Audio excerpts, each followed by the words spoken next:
Welcome to Audiobook Buddy. The Richest Man in Babylon. Written by George S. Clason. Narrated by Edison.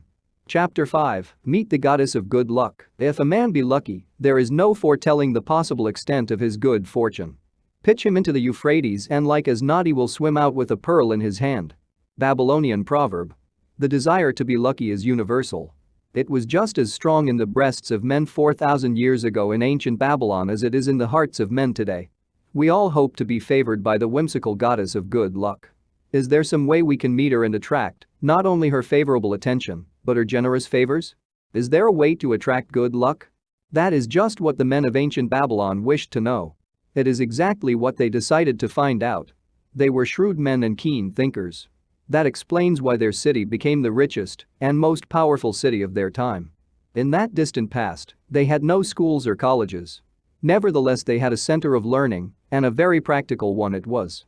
Among the towered buildings in Babylon was one that ranked in importance with the palace of the king, the hanging gardens and the temples of the gods. You will find scant mention of it in the history books, more likely no mention at all, yet it exerted a powerful influence upon the thought of that time.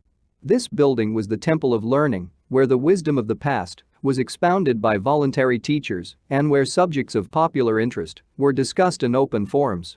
Within its walls all men met as equals. The humblest of slaves could dispute with impunity the opinions of a prince of the royal house. Among the many who frequented the temple of learning was a wise rich man named Arcad, called the richest man in Babylon. He had his own special hall where almost any evening a large group of men, some old, some very young, but mostly middle-aged, gathered to discuss and argue interesting subjects. Suppose we listen in to see whether they knew how to attract good luck. The sun had just set like a great red ball of fire shining through the haze of desert dust when Arcad strolled to his accustomed platform.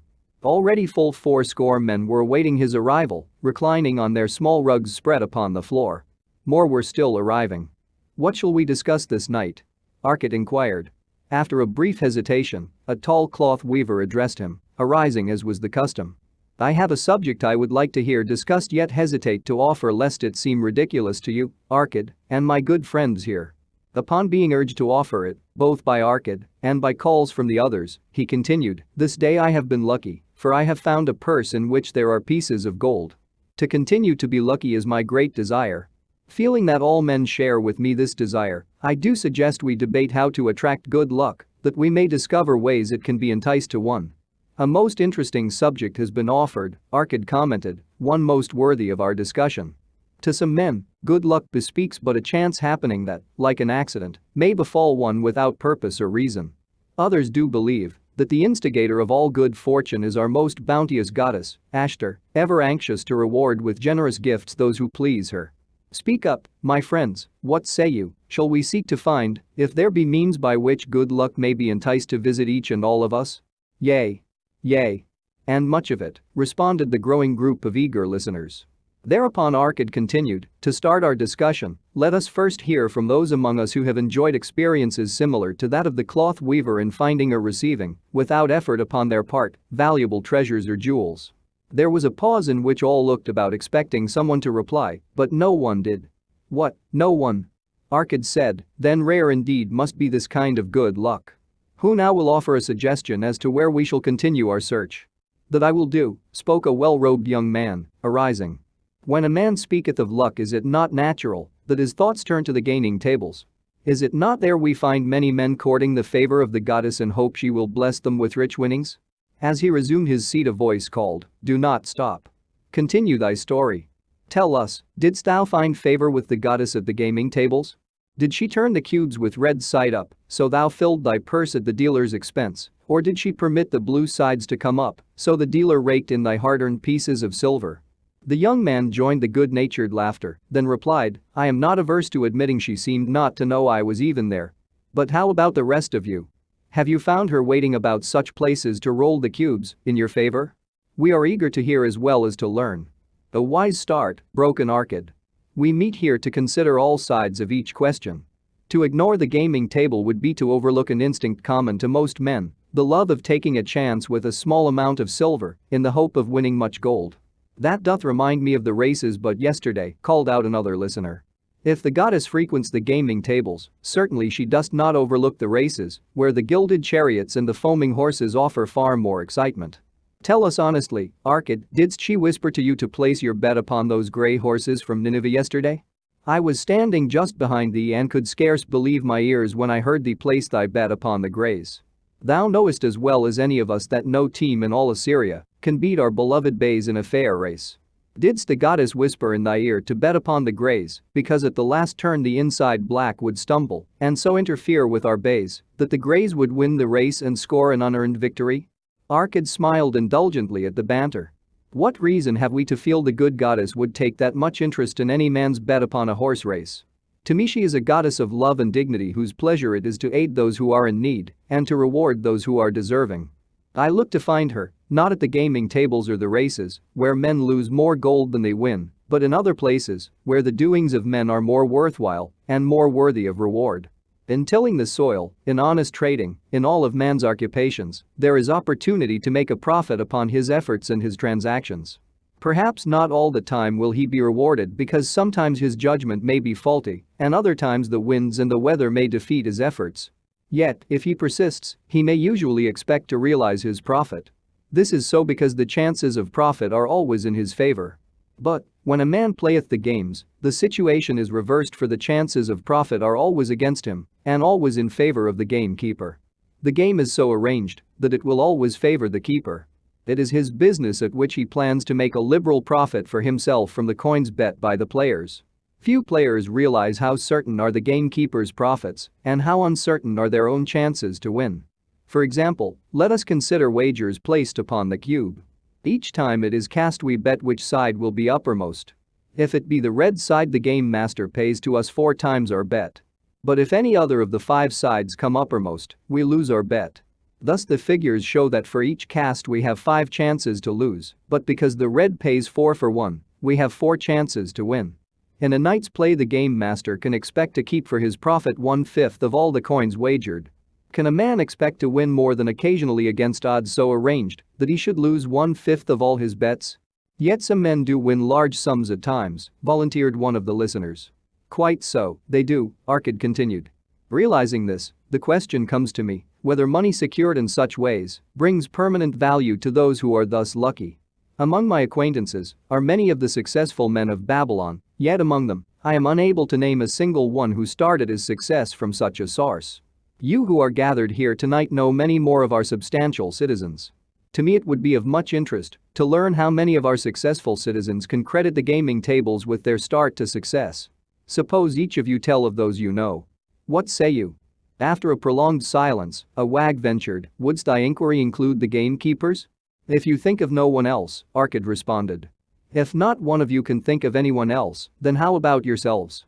Are there any consistent winners with us who hesitate to advise such a source for their incomes?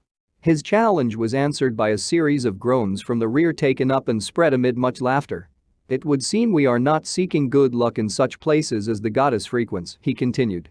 Therefore let us explore other fields. We have not found it in picking up lost wallets. Neither have we found it haunting the gaming tables. As to the races, I must confess to have lost far more coins there than I have ever won. Now, suppose we consider our trades and businesses. Is it not natural, if we conclude a profitable transaction, to consider it not good luck, but a just reward for our efforts? I am inclined to think we may be overlooking the gifts of the goddess. Perhaps she really does assist us when we do not appreciate her generosity. Who can suggest further discussion? Thereupon an elderly merchant arose, smoothing his genteel white robe. With thy permission, most honorable Arcad and my friends, I offer a suggestion. If, as you have said, we take credit to our own industry and ability for our business success, why not consider the successes we almost enjoyed, but which escaped us, happenings which would have been most profitable? They would have been rare examples of good luck if they had actually happened. Because they were not brought to fulfillment, we cannot consider them as our just rewards. Surely many men here have such experiences to relate. Here is a wise approach, Arcad approved. Who among you have had good luck within your grasp only to see it escape? Many hands were raised, among them that of the merchant. Arcad motioned to him to speak. As you suggested this approach, we should like to hear first from you. "I will gladly relate a tale," he resumed, "that doth illustrate how closely unto a man good luck may approach, and how blindly he may permit it to escape, much to his loss and later regret. Many years ago, when I was a young man, just married and well started to earning, my father did come one day and urge most strongly that I enter in an investment. The son of one of his good friends had taken notice of a barren tract of land, not far beyond the outer walls of our city. It lay high above the canal, where no water could reach it. The son of my father's friend devised a plan to purchase this land, build 3 large water wheels that could be operated by oxen and thereby raise the life-giving waters to the fertile soil. This accomplished, he planned to divide into small tracts and sell to the residents of the city for herb patches. The son of my father's friend did not possess sufficient gold to complete such an undertaking. Like myself, he was a young man earning a fair sum. His father, like mine, was a man of large family and small means.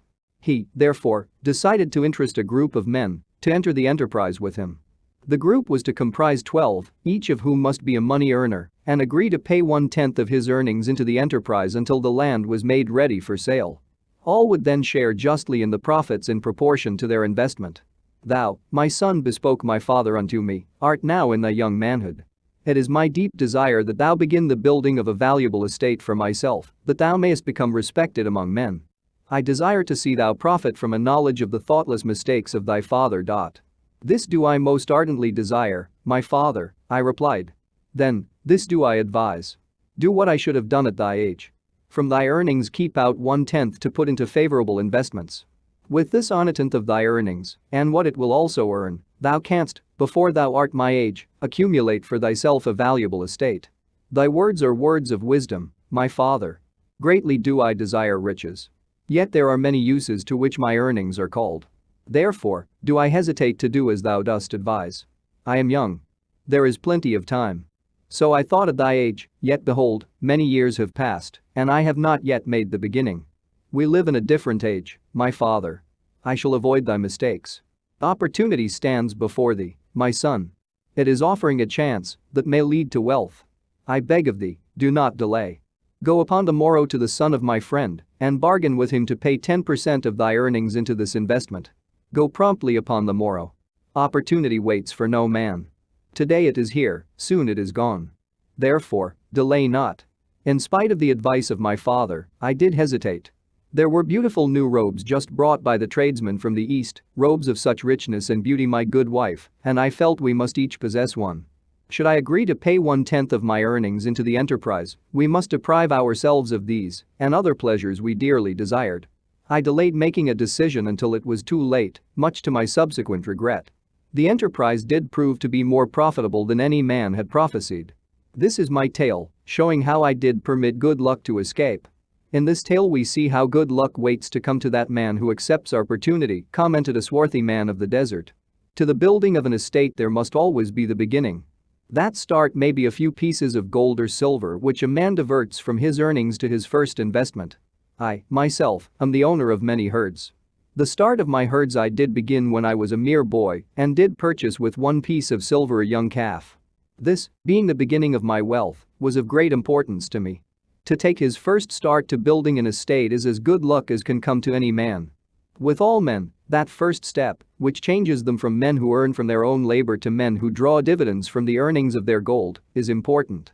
Some, fortunately, take it when young and thereby outstrip in financial success those who do take it later, or those unfortunate men, like the father of this merchant, who never take it. Had our friend, the merchant, taken this step in his early manhood when this opportunity came to him, this day he would be blessed with much more of this world's goods. Should the good luck of our friend, the cloth weaver, cause him to take such a step at this time, it will indeed be but the beginning of much greater good fortune. Thank you. I like to speak, also. A stranger from another country arose. I am a Syrian. Not so well do I speak your tongue. I wish to call this friend, the merchant, a name. Maybe you think it not polite, this name. Yet I wish to call him that. But, alas, I not know your word for it. If I do call it in Syrian, you will not understand. Therefore, please some good gentleman, tell me that right name you call man who puts off doing those things, that mighty good for him. Procrastinator, called a voice. That's him, shouted the Syrian, waving his hands excitedly, he accepts not opportunity when she comes. He waits. He says I have much business right now. By and by I talk to you. Opportunity, she will not wait for such slow fellow. She thinks if a man desires to be lucky he will step quick. Any man not step quick when opportunity comes, he big procrastinator like our friend, this merchant. The merchant arose and bowed good-naturedly in response to the laughter. My admiration to thee, stranger within our gates, who hesitates not to speak the truth. And now let us hear another tale of opportunity. Who has for us another experience? Demanded Arcad. I have, responded a red-robed man of middle age. I am a buyer of animals, mostly camels and horses. Sometimes I do also buy the sheep and goats. The tale I am about to relate will tell truthfully how opportunity came one night when I did least expect it. Perhaps for this reason I did let it escape. Of this you shall be the judge. Returning to the city one evening after a disheartening 10 days' journey in search of camels, I was much angered to find the gates of the city closed and locked. While my slaves spread our tent for the night, which we looked to spend with little food and no water, I was approached by an elderly farmer who, like ourselves, found himself locked outside. Honored sir, he addressed me, from thy appearance, I do judge thee to be a buyer. If this be so, much would I like to sell to thee the most excellent flock of sheep just driven up. Alas, my good wife lies very sick with the fever. I must return with all haste. Buy thou my sheep that I and my slaves may mount our camels and travel back without delay. So dark it was that I could not see his flock, but from the bleating I did know it must be large. Having wasted 10 days searching for camels I could not find, I was glad to bargain with him. In his anxiety, he did set a most reasonable price. I accepted, well knowing my slaves could drive the flock through the city gates in the morning and sell at a substantial profit. The bargain concluded, I called my slaves to bring torches that we might count the flock, which the farmer declared to contain 900. I shall not burden you, my friends, with a description of our difficulty in attempting to count so many thirsty, restless, milling sheep. It proved to be an impossible task. Therefore, I bluntly informed the farmer I would count them at daylight and pay him then.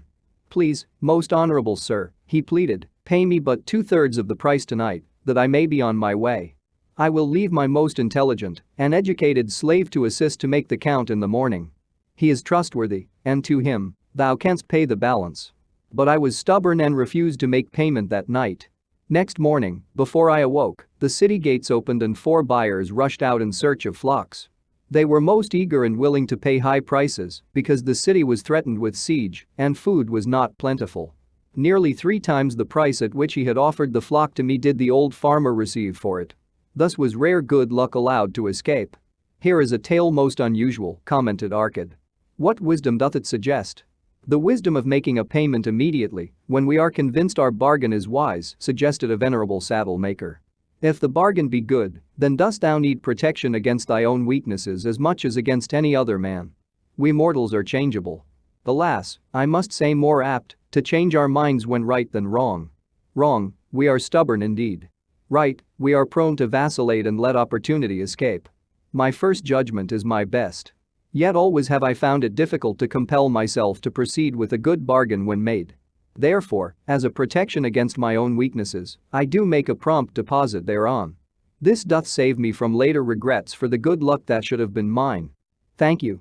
Again I like to speak. The Syrian was upon his feet once more. These tales much alike. Each time opportunity fly away for same reason. Each time she come to procrastinator, bringing good plan. Each time they hesitate, not say, right now best time, I do it quick. How can men succeed that way? Wise are thy words, my friend, responded the buyer. Good luck fled from procrastination in both these tales. Yet, this is not unusual. The spirit of procrastination is within all men. We desire riches, yet, how often when opportunity doth appear before us, that spirit of procrastination from within doth urge various delays in our acceptance. In listening to it, we do become our own worst enemies. In my younger days I did not know it by this long word our friend from Syria doth enjoy. I did think at first it was my own poor judgment that did cause me loss of many profitable trades. Later, I did credit it to my stubborn disposition. At last, I did recognize it for what it was, a habit of needless delaying where action was required, action prompt and decisive. How I did hate it when its true character stood revealed. With the bitterness of a wild ass hitched to a chariot, I did break loose from this enemy to my success. Thank you. I like ask question from Mr. Merchant. The Syrian was speaking. You wear fine robes, not like those of poor man. You speak like successful man. Tell us, do you listen now when procrastination whispers in your ear? Like our friend the buyer, I also had to recognize and conquer procrastination, responded the merchant. To me, it proved to be an enemy, ever watching and waiting to thwart my accomplishments. The tale I did relate is but one of many similar instances I could tell to show how it drove away my opportunities. 'Tis not difficult to conquer, once understood. No man willingly permits the thief to rob his bins of grain. Nor does any man willingly permit an enemy to drive away his customers and rob him of his profits. When once I did recognize that such acts as these my enemy was committing, with determination I conquered him. So must every man master his own spirit of procrastination before he can expect to share in the rich treasures of Babylon. What sayest, Arcad? Because thou art the richest man in Babylon, many do proclaim thee to be the luckiest. Dost agree with me that no man can arrive at a full measure of success until he hath completely crushed the spirit of procrastination within him? It is even as thou sayest, Arcad admitted. During my long life I have watched generation following generation, marching forward along those avenues of trade, science and learning that lead to success in life. Opportunities came to all these men. Some grasped theirs and moved steadily to the gratification of their deepest desires, but the majority hesitated, faltered and fell behind. Arcad turned to the cloth weaver. Thou didst suggest that we debate good luck. Let us hear what thou now thinkest upon the subject. I do see good luck in a different light. I had thought of it as something most desirable that might happen to a man without effort upon his part. Now, I do realize such happenings are not the sort of thing one may attract to himself. From our discussion, have I learned that to attract good luck to oneself, it is necessary to take advantage of opportunities. Therefore, in the future, I shall endeavor to make the best of such opportunities as do come to me. Thou hast well grasped the truths brought forth in our discussion, Arcad replied. Good luck, we do find, often follows opportunity, but seldom comes otherwise. Our merchant friend would have found great good luck had he accepted the opportunity the good goddess did present to him. Our friend the buyer, likewise, would have enjoyed good luck had he completed the purchase of the flock and sold at such a handsome profit. We did pursue this discussion to find a means by which good luck could be enticed to us. I feel that we have found the way. Both the tales did illustrate how good luck follows opportunity. Herein lies a truth that many similar tales of good luck, won or lost, could not change. The truth is this: good luck can be enticed by accepting opportunity. Those eager to grasp opportunities for their betterment do attract the interest of the good goddess. She is ever anxious to aid those who please her. Men of action please her best. Action will lead thee forward to the successes thou dost desire. Men of action are favored by the goddess of good luck. Thank you for listening, Audiobook Buddy.